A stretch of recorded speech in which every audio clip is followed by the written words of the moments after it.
चवीला मस्त भन्नाट आणि तोंडात टाकताच विरघळणारी अशी ही आईस्क्रीम तयार झालेली आहे.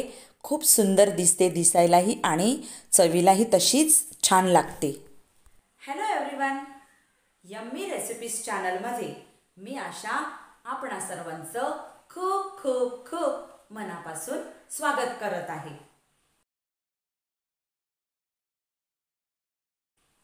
आजची आपली रेसिपी आहे टेंडर कोकोनट आईस्क्रीम.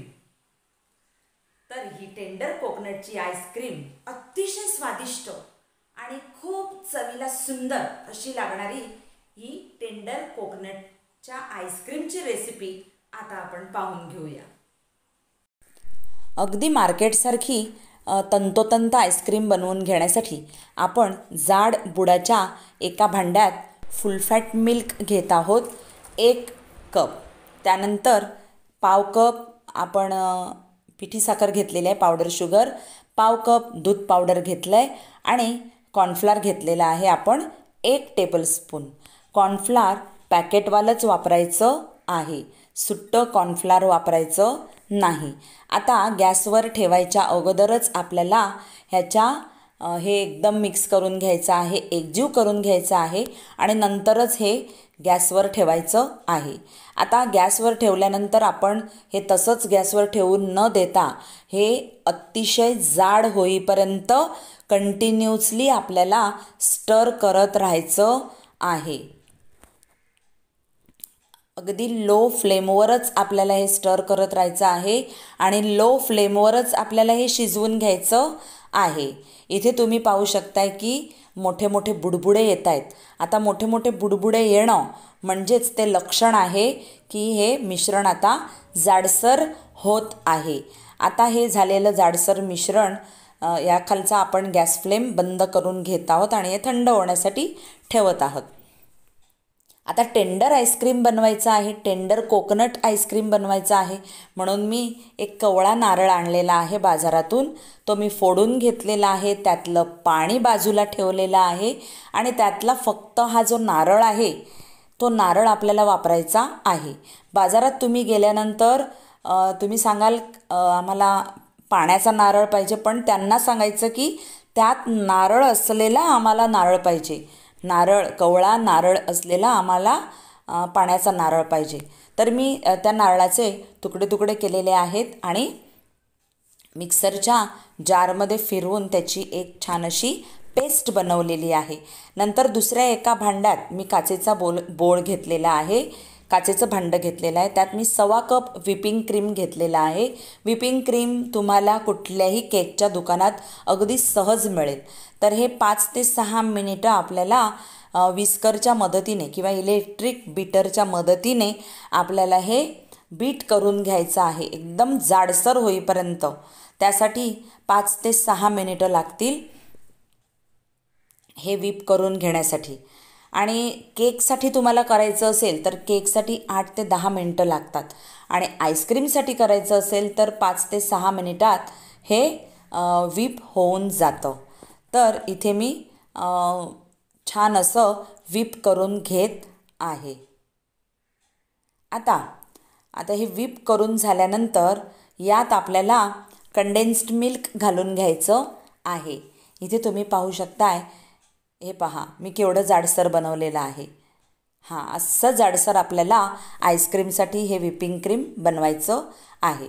आता मी मगाशी बनवलेलं जे मिश्रण आहे दूध पावडर आणि पावडर शुगर, ते मिश्रण आधी घालून घेतलं आहे आणि पाव कप कंडेन्स्ड मिल्कसुद्धा मी घालून घेतलेलं आहे. आता हे सगळं मिश्रण एकजीव करून घ्यायचं आहे. त्यानंतर इथे मी जाडसर अशी करून ठेवलेली पेस्ट आहे कवळ्या नारळाची, ती पेस्ट मी यात घालून घेत आहे आणि तीसुद्धा छान अशी मिक्स करून घेत आहे. या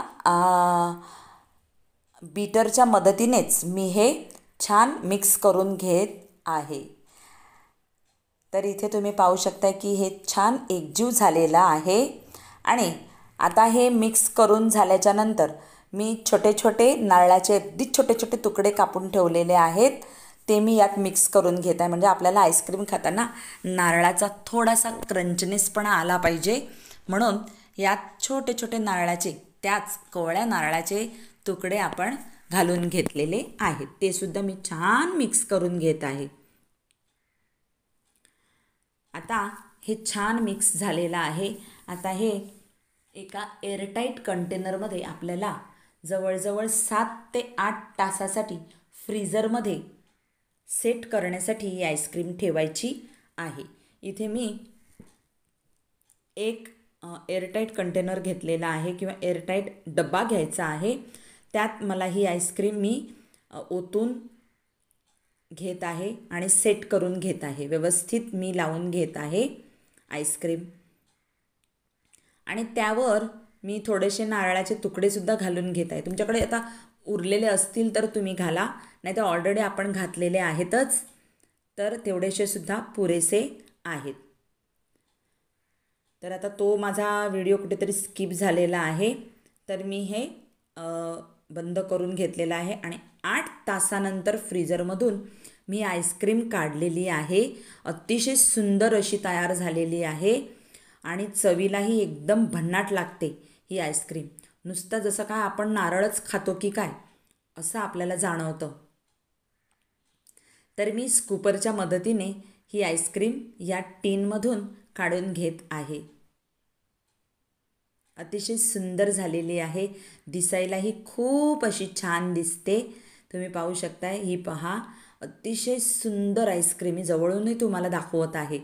खूप अशी सुंदर आईस्क्रीम ही तयार झालेली आहे आणि चवीलाही इतकी भन्नाट लागते, इतकी चवदार आहे की मार्केटमधली सुद्धा इतकी चवदार कधी कधी लागत नाही. एवढी आपण स्वतः बनवून घेतलेली आईस्क्रीम एवढी चवदार लागत असते.